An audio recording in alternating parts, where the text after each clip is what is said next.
Welcome to Stage Explorations, where we interview the theater creatives and artists from the theater world, those who perform on stage that the audience sees, and those behind the theater stage that the audience almost never sees. I am a journalist and theater fan, Buell Brown, and today's guest is...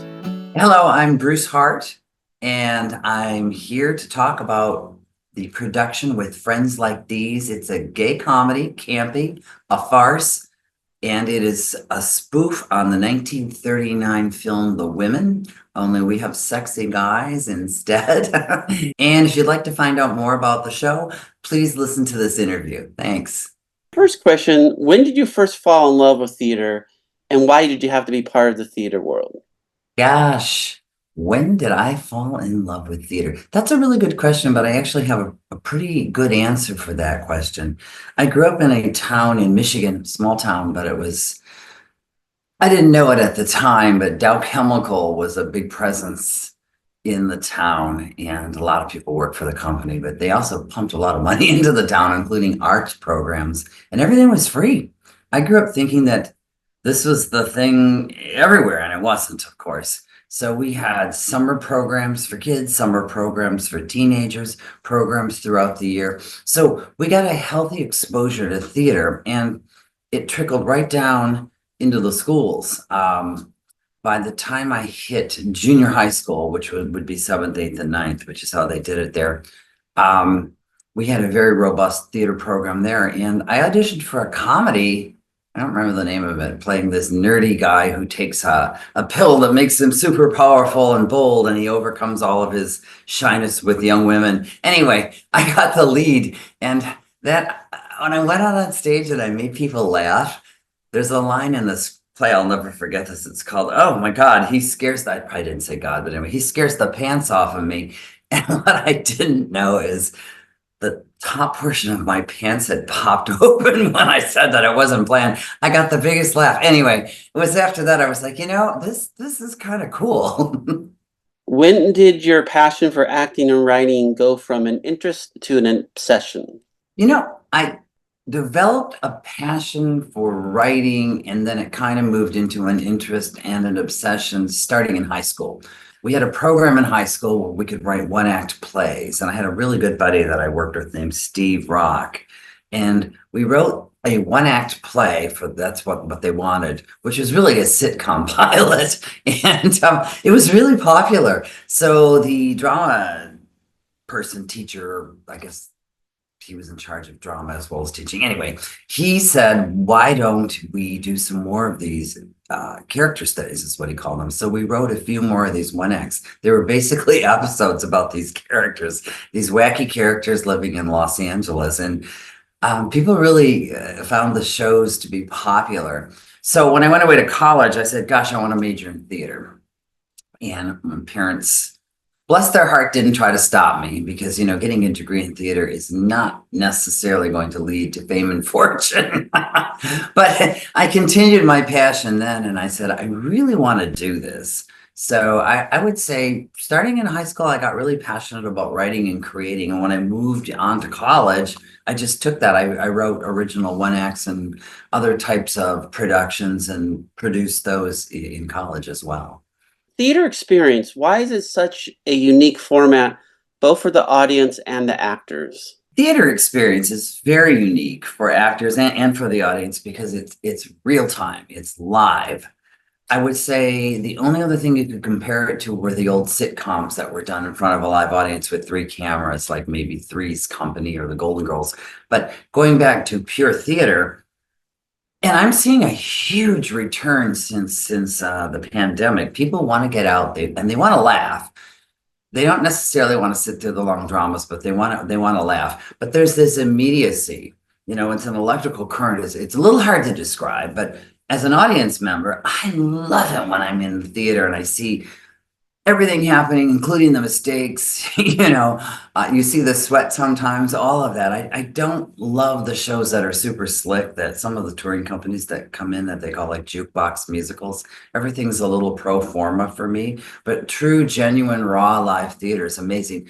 And as an actor, both connecting with the audience, you hear that laugh, You know that they're enjoying what you're doing. And also that electricity between you and the other cast members. It's like a wonderful tennis match. I tell people it's better than having a good meal. I hope that answers that question.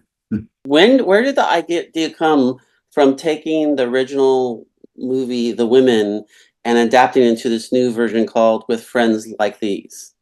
Gosh, you know, my friend Paul VanderHart just loves the movie The Women, and I've known Paul for years since we were like in our 20s, and he's loves Rosalind Russell in particular, and so I watched the movie too, and I actually like the Joan Crawford character who plays the villain. She's so goes through all these levels that it's a very different Joan Crawford if you've ever seen any of her other movies. She's basically trash. She works behind the perfume counter and wants to marry up and get money. But the idea, Paul said, what if we did this? There's a lot of gay theater going on up in West Hollywood, he said at the time. What if we did this play up in West Hollywood? I'm like, yeah, all right, I'm game. I said, what if I produced it? He said, well, I also wrote a role for you. He wrote a role for me in it where I play an adaptation of the Rosalind Russell character. So we workshopped it in Long Beach first, and then we took it up to West Hollywood, Los Angeles area. But the idea actually came from him, and I tend to, as he writes or other people write, if they want to bring me into the equation, I'll think of, well, maybe we could simplify that, or what's going on with this plot point. My brother, who I produce and write movies with, told me I'm excellent at not only plotting, but fixing challenges within the plotting. And for those people who never heard The Women, tell us what the story is about With Friends Like These. Oh, sure. The movie's from 1939, and truthfully, it couldn't be made today. They've tried to remake it a couple times with women. They even tried a contemporary retelling, I think, with Meg Ryan. And they had to, of course, put more pro-women messages into it. The Women is about wealthy women of an era, I'm not even sure they really even existed back then, that have nothing but time on their hands. And it's all about all the things they do: shopping, going to the salon, gossiping, getting divorced. It's actually quite a comical story, but it's a little shallow. And if you should never do this, you should not apply the lens of today to projects of yesteryear, because there's different morality and different values. So it's kind of sexist and kind of misogynist, the original film. But translating it into a modern audience, particularly if you're going to make it about men, and particularly gay men, you still have to be careful. When we first produced this play back, I don't know how many years ago, quite a few years ago in LA, it was a different time period. I think Dynasty had just gone off the air, and people liked bitchy. They liked rude. People don't really like that as much. So we retooled the story a little bit, and we framed it around the entertainment industry, which is the closest thing where you can have a lot of gossip and a lot of fun stuff and a lot of glamour in today's world. But we also added a great deal more humanity. The original story, Norma Shearer is the character whose husband is cheating on her, and you never see the men, it's only the women. And she just wants to get him back. She's in love with him. That doesn't really resonate as well in a modern story. So the central character who's going through this same problem, a gay man, he is saying, yeah, and I share some of the problems. I share the reason why he's stepping out on me, because our relationship has fallen apart and I haven't been working at it. I think that's a much better story, because now you have a man who wants to work on his relationship. So I think we've done a pretty good job with keeping all the farcical fun stuff and very campy, but also making it more of a modern tale. Tell us more about the themes of With Friends Like These. Oh, yes. Okay. The themes of the play With Friends Like These is really about how older gay men, and I guess you could apply it to heterosexual men too, are really not any more mature than kids in many ways. We have adult problems thrust upon us that we have to deal with, but we still get jealous. Some of us still drink. We go out, we party, we flirt. Even if we're in a committed relationship, we check other people out. And sometimes we get into huge arguments, you know? So I love tearing back that curtain because having been in the entertainment industry for so long, I can tell you as you get older, particularly as an actor, the writers a lot of times are younger and they don't understand how to write for older actors or characters, and they become stereotypical. Like I'm not going to go down this rabbit hole too much, but a grandfather of today would not be the you know, hi kids, how are you? The grandfather of today probably partied in the 60s, so they're actually going to be a lot more hip. But a lot of times I'll receive scripts as an actor and I'm reading them and I'll say, this is an anachronism. That character today would not be like that. So anyway, going back to themes, there's a wonderful, wonderful theme of friendship in this that goes throughout, and how even when you maybe betray or have a falling out with a friend, if you have a lot of equity in that friendship, oftentimes it's good to return and try to rebuild and repair. There's themes of loyalty, and of course, there's sexy, shallow guys who are just out for a good time. So I think there's a little bit for everyone. What do you want the audience to get out of with friends like these? Well, what I think I would like to get the audience, I would like the audience to get out of this show is fun. I want them to laugh. I want them to see a little bit of themselves. And, you know, just because the characters are gay does not mean somebody who's not gay can't learn something from this. Just like gay people watching most television shows don't see gay characters, but you still learn and get something out of the relationships. I think we've kind of moved beyond worrying about that kind of stuff. But I think people not only are going to laugh, but they're going to see humanity. They're going to see a little bit of themselves in these characters. I know I've had a bunch of people come up to me after the production and they say, oh my God, yeah, you know, sometimes I'm just like your character. My character is Sydney. So if anything, I hope they laugh first. Second, I hope they see a little bit of themselves, maybe learn a little bit more. And three, I hope they go and tell other people to come see the show. Well, to add on to that, why should or must viewers attend the production of With Friends Like These? Why should people attend our show? I think they should attend it if they want to be entertained and if they want to do something different than turning on Netflix. There's something different about live theater, and there are different types of live theater. Like Disney has a whole lot of very well-crafted shows. They're musicals like The Lion King and things like that. And there's a lot of what I call jukebox musicals that come in and everything's pre-recorded for the most part, the sound, the orchestra, all of that. And then they're slick and they're entertaining. I think there's something different when you go to a more like a black box show like ours is. It's a 99-seat theater. Because you get to see everything real time. You get to see the set changes. You maybe get to see a blunder on stage, which can be fun sometimes. Oh, that can be fun. We haven't had any major blunders on this one. If I can digress, though, years ago, I was doing a play and my character was talking to somebody on the phone, and the actor that I was talking to, his character, he walked on stage. And I said, well, if I'm talking to you here, who are you? It was really funny or something like that. And then I handed him the phone and I said, it's for you. We had to stop. We had to start over. But stuff like that is fun. And I think there was such an industry, not even that long ago, with this type of theater, and they would get in like a TV star or somebody like that to headline the show. I would love to see a return to that. I think people are starving for this type of entertainment. Well, let's talk now about your theater, VanderHart Theater. Why did you two want to create it? And why do you think it's an important theater in the SoCal community? Okay, why did we create VanderHart Productions and why do we think it's important?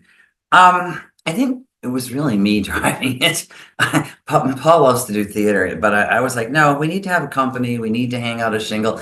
And mind you, VanderHart Productions has been around a long time. This was back, I want to say in the mid 90s when theater was really a thing up in LA. They had a whole row of theaters They called it Theater Row, and everybody had a show. We had a show. We were all seeing each other's shows. And so it was kind of an amazing time. And so if somebody saw VanderHart, they knew, oh, okay, it's one of those gay campy shows that they're doing. They're all kind of frothy with, bright lights, nice costumes, attractive people. And we've hung on to VanderHart Productions. In fact, I would be remiss if I didn't mention this. One of our biggest hits was a play called Naked Deception, and somebody gave us the money to make it into a movie, and we made it into a film called Homewrecker. And that one was produced under VanderHart Productions name also. And Homewrecker has become a cult classic. It's a spoof on Lifetime movies, and there are no DVDs available anymore, and the ones on eBay get bid way up. And it's still on a few streaming platforms. Since then, my producing partner, Paul, has moved on, and he formed another company. He produces murder, mystery, and dinner theater. And I formed another company called Heart Brothers with my brother, Paul, just exclusively to produce films. So we've got these two things going on, but I don't think people ever get them confused. If they see VanderHart, they know it's a play. If they see Heart Brothers, they know it's going to be a film. Why do you continue doing this theater production theater? Why do you think it's important for the so-called community to see these great productions? Why do we continue doing these productions, and what do we get out of it? I think is also a great follow-up to that.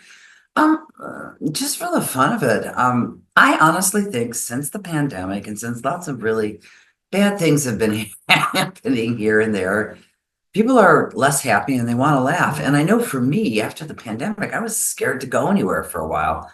So one day I said, Bruce, you got to get up and live your life. And I said to Paul, Paul Vanderhoost, I said, I think people are going to want to come out and laugh.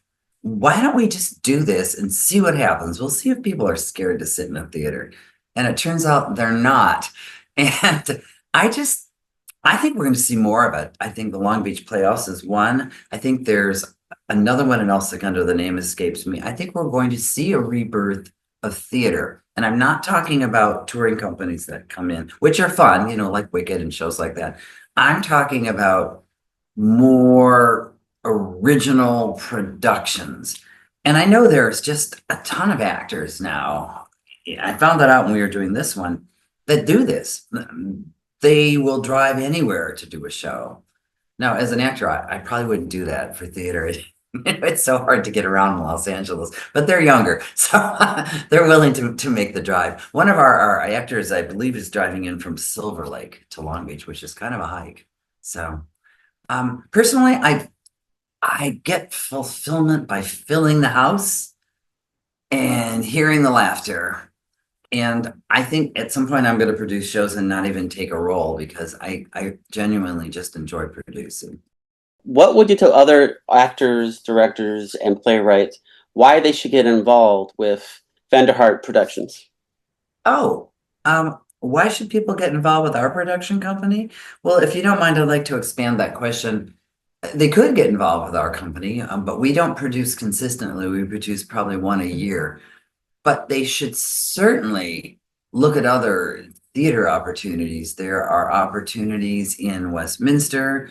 The Long Beach Playhouse, aside from the collaborative, which we're participating in, does a ton of theater. They should definitely go and audition and seek out those opportunities. And again, even up in Los Angeles, there's still some theater. We're seeing a little bit of it coming back. There's hardly any theaters anymore. I think it's important as an artist, as somebody who likes live performance. There's a Shakespeare theater. I live up in an area called Bixby Knolls. There's a Shakespeare company, and they do open casting calls all the time. If you are genuinely interested in Shakespeare, is a very specific type of performance, but I think it's just really important. And let me tell you another thing it did for me as an actor years ago. I was really shy. I was not very outgoing. Doing that first play I talked about in junior high school, I think 7th grade, it made me feel more self-aware. It was easier to have conversations. It was easier to get up in front of a room and talk to people. So I think it does a lot. And it improves our social skills if we want to put a little label on it. Where would you like to take with friends like these? Would you like to take it up to Hollywood or the fringe festivals? Where, if you can, where else would you like to produce this theater production? Oh gosh, where could we take with friends like these? Probably Palm Springs. I think that's where our best audience would be. It's already played up in Los Angeles. In fact, the there's a center up there. I don't know if they call it LGBTQ center or not because I live in Long Beach, but when it was first opening, they opened a theater there called the Renberg. And this play was the first show to open in that theater. And it was so early on, they didn't have lights. So we had to bring in our own lights. And we did it as a fundraiser. We raised, I don't know, several $1,000s for the center. So this place walked around quite a bit. And I mean, in a perfect world, I'd love to take it on tour. I don't think that's going to be possible with this show, to be truthful. It's got a large cast with Los Angeles still being a film-centric town. A lot of the actors are going to want to stick around and try to get parts on television or things like that. But I could see one of our shows with a smaller cast doing that for sure. And on another note, which is unrelated to theater, every movie that I've produced with my brother, we have, taken them different places. There's film festivals and things like that. And it's wonderful. It's so wonderful to go out there and hopefully spread the joy. Hi, I'm Bruce L. Hart, and I'm the producer of With Friends Like These. It's an LGBTQ plus farce, way over the top, and it's a spoof on the 1939 film The Women, only of course it's mostly men. It's really fun, and I hope you can check it out.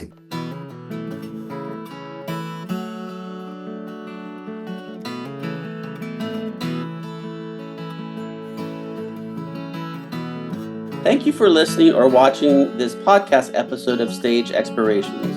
To learn more about the theater creative and more theater creatives and artists on Stage Explorations, go to www.stageexplorations.com. Once again, that is www.stageexplorations.com. There is no space between stage and explorations.